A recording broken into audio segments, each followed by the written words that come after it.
Hawks was a 39-year-old father of 2 teenage boys. He had previously been married to his boys' mother, but they had ultimately gotten a divorce. That year, Tom and his 2 sons were at this local chili cook-off in their neighborhood in Newport Beach, California, when Tom was looking out across this sea of people, and he sees this stunningly beautiful woman he's never seen before, and he just finds himself staring at her. And he stares at her so long that this woman, she ends up noticing, and she looks up and kind of smiles and blushes and looks away, and Tom immediately is totally embarrassed because he just got caught staring at her, and so he decides, you know what, I gotta go over there and introduce myself. She is all smiles, and she says her name is Jackie, and she's 29 years old, and she's single. And from that point onward, those 2 completely hit it off. They fell madly in love, and just a few years later, in 1989, they got married in front of 150 of their closest friends and family, and then after the wedding, Jackie moved in with Tom and his 2 boys. And even though the boys' mother was still alive,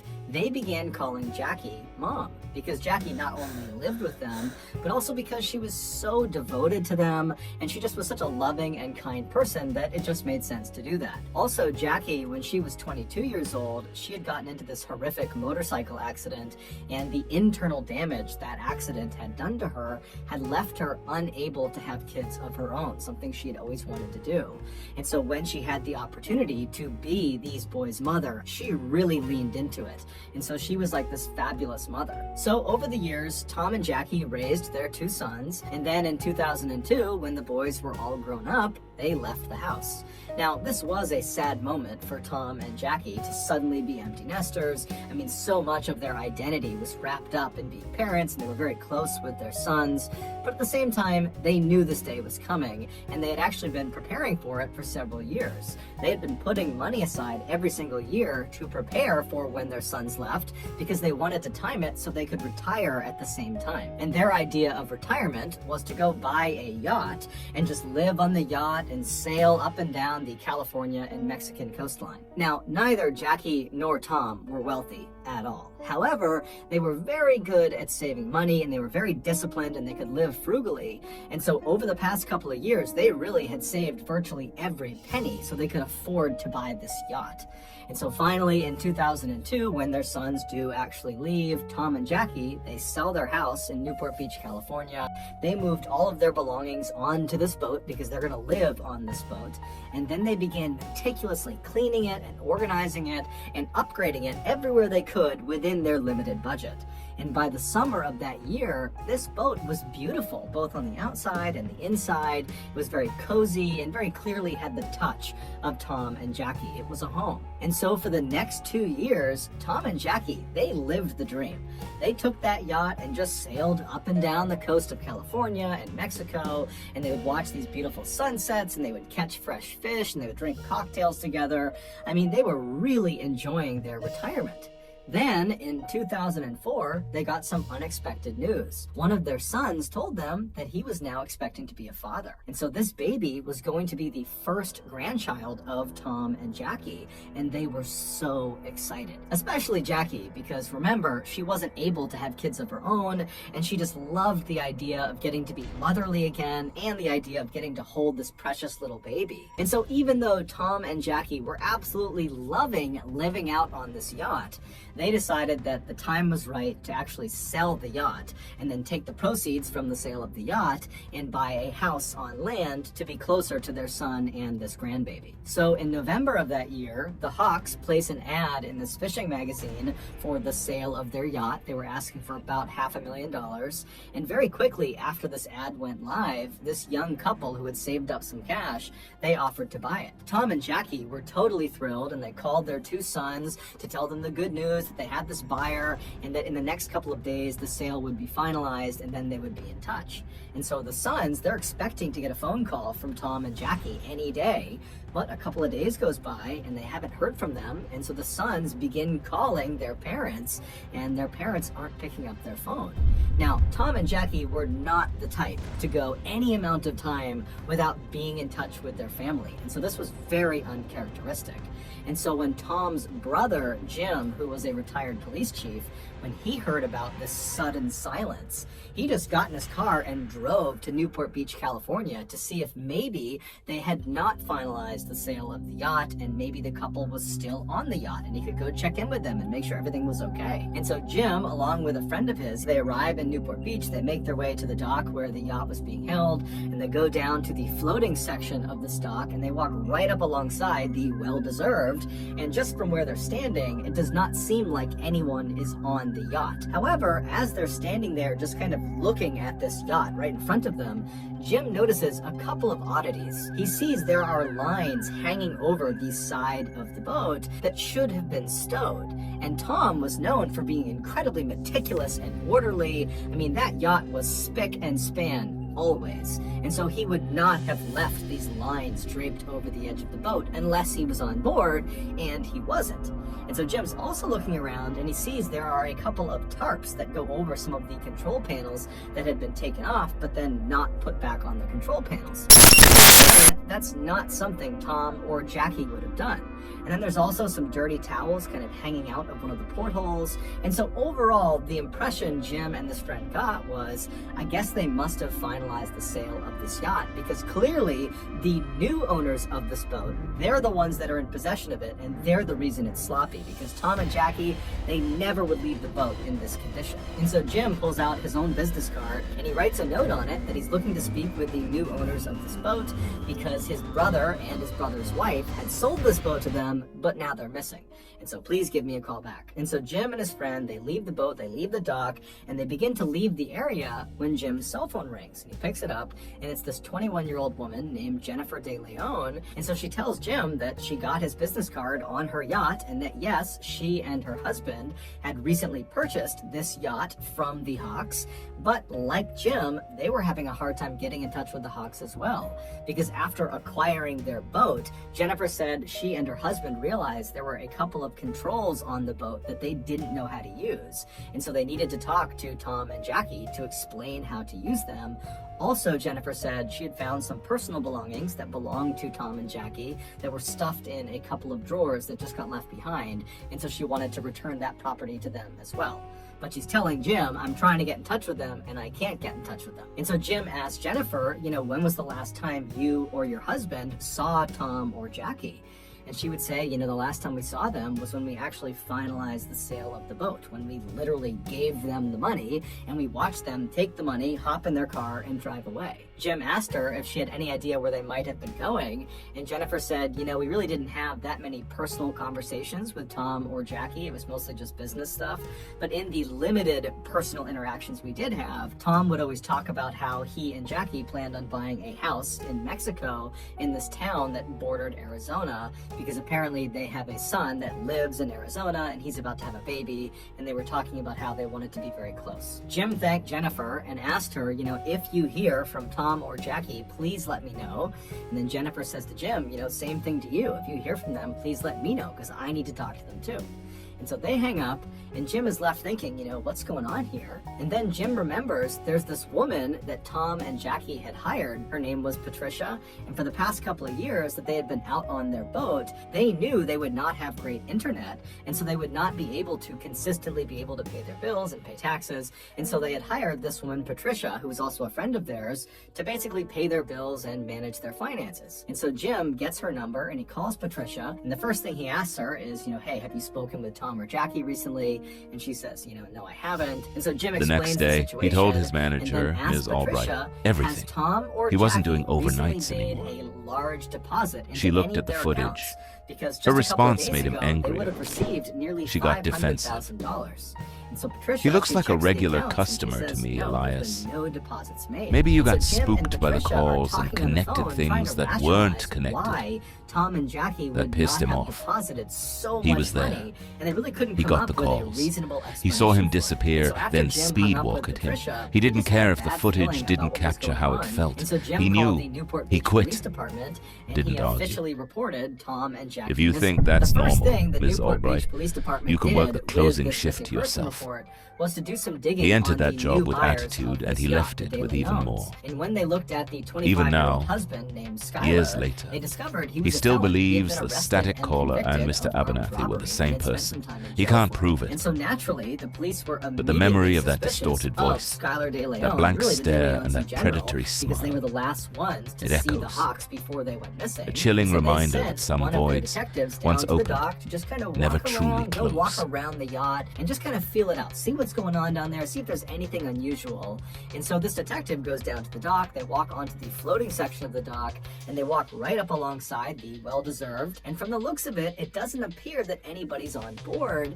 And as this detective is kind of looking in the window and just kind of looking around, they think they see what looks like a bloody handprint inside the boat. And so that would end up being enough to get a search warrant, and before long that day, there were police swarming this boat, looking all over it. But it would turn out that was not a bloody handprint, it was actually just some rust, and there was nothing else of significance that was found on board this boat. And so the police are pretty frustrated because they really don't have any leads. And so they contact Skyler De Leon and they say, hey, you need to come into the police station and explain exactly what happened during your final interaction with the Hawks. And so Skyler comes to the police station, he's totally cooperative, and he explains to the detectives that, you know, he saw this ad in this fishing magazine for a yacht. He contacted Tom Hawk and said, I'm interested. The two of them met up and then went out for a sea trial, which is basically a test drive, but for a boat. And during the sea trial, Skyler told Tom that he liked the boat and he wanted to go forward with the purchase.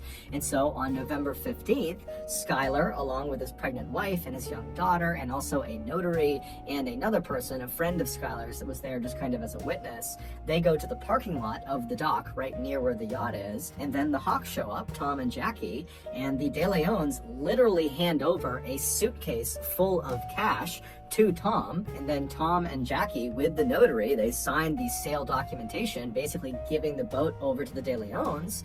And then Tom and Jackie took their suitcase full of cash, hopped in their SUV, and they drove off, presumably to go to Mexico. When the police asked Skyler, how were you able to afford such an expensive vessel, Skyler would tell them that back in the 1990s, he was actually a child star, or kind of.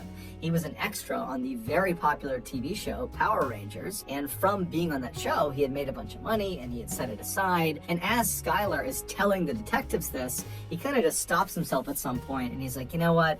That's not really the truth. The reality is, the reason we had the money to do this is not because of the cash I got from being a child star.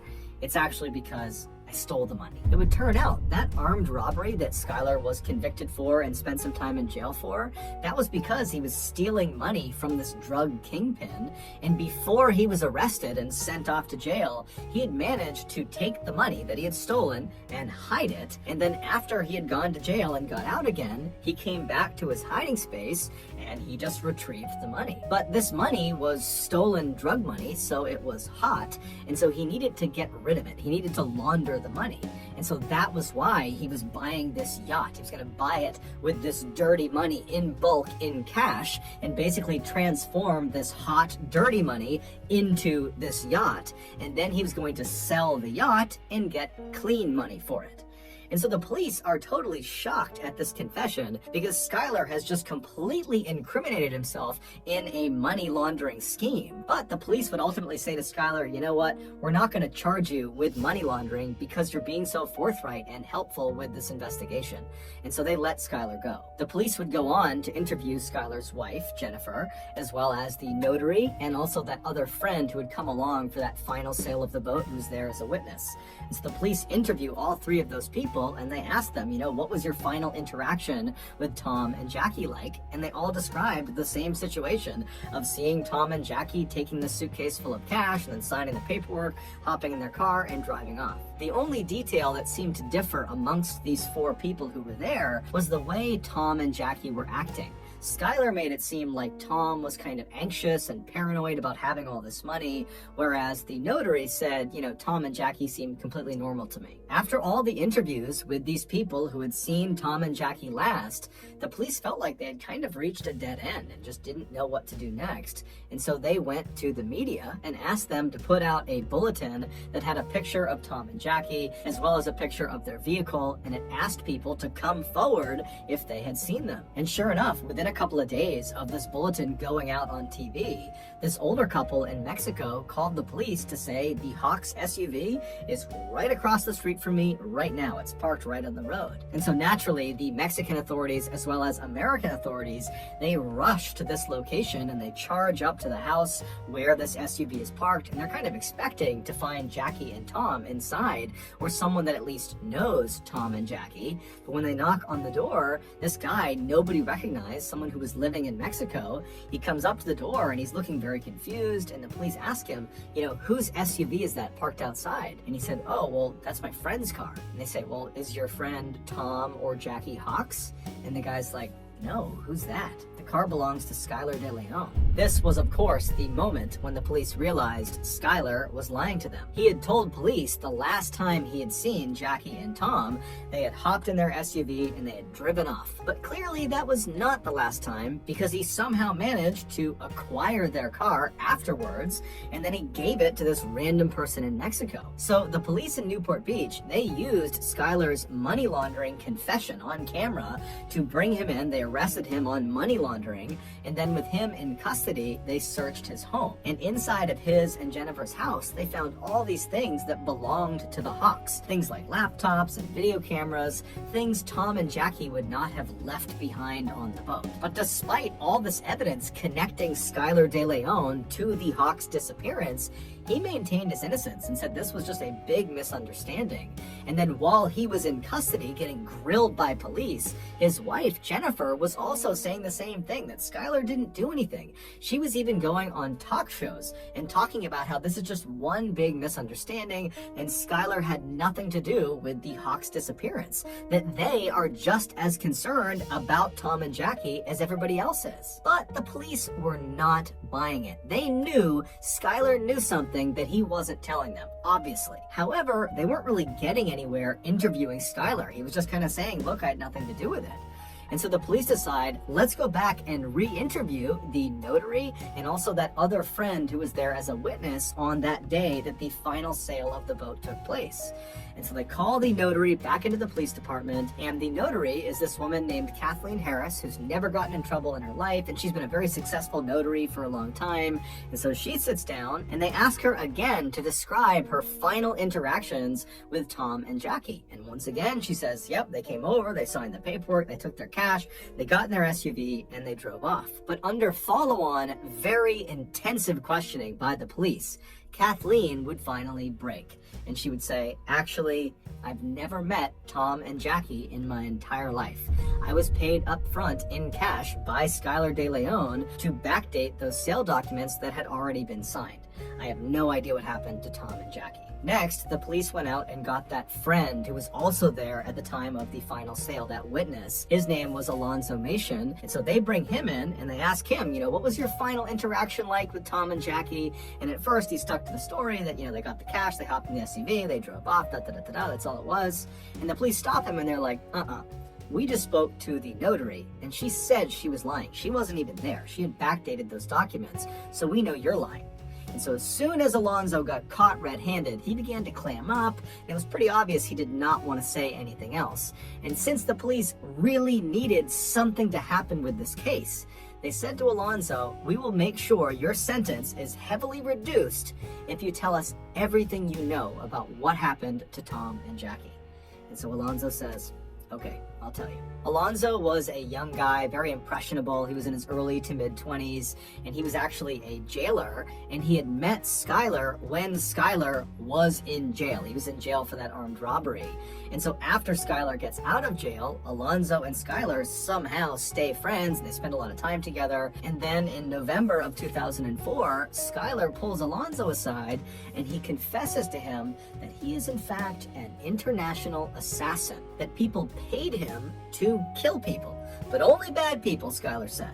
And he says to Alonzo, I have a current contract on two really bad people, Tom and Jackie Hawks, but I need help carrying this out. And so if you will help me carry out this contract, I will give you $1 million US. And so Alonzo's like, man, okay, yeah, I'll help you. And so on November 15th, Skylar, Alonzo, and a third man that Skylar had recruited to be a part of this job. He was this big, muscular, intimidating looking guy who was actually a longtime Southern California gang member. His name was John Kennedy. Those three, they show up at the parking lot of the dock, not to finalize the sale of this yacht. They weren't even close to finalizing the sale. They were there to meet up with Tom and Jackie to do a sea trial, a test drive. But when Tom and Jackie arrive, Tom, who was a longtime probation officer and so was very used to being around felons and convicts, he immediately sized these three up and thought, bad news. And so when the two parties met each other in the parking lot, Skylar started to notice that Tom was definitely apprehensive about getting on a boat with them. In fact, Tom was talking about potentially rescheduling and that, today's not a good day. And Skylar's seeing, okay, they're clearly uneasy about getting on the boat with us. And so Skylar says, hey, Tom, Jackie, hold on a minute. I'm going to step aside and make a phone call. And so Skylar steps aside and he calls his wife, Jennifer, and she was not far away. And so just a couple of minutes later, Jennifer pulls into the parking lot carrying her little 1-year-old baby girl. And as soon as she walks over to this group, the dynamic completely changes. Jackie sees this baby and she immediately falls in love with it and she wants to hold the baby and she loves Jennifer. Jennifer is so sweet. And so Jackie seems very much at ease and Tom notices that. And so Tom begins to loosen up, and before long, Tom is saying to Skylar, you know what, guys? Today's fine, let's do the sea trial. And so the group eventually begins to make their way onto the yacht, the well-deserved, to do the sea trial.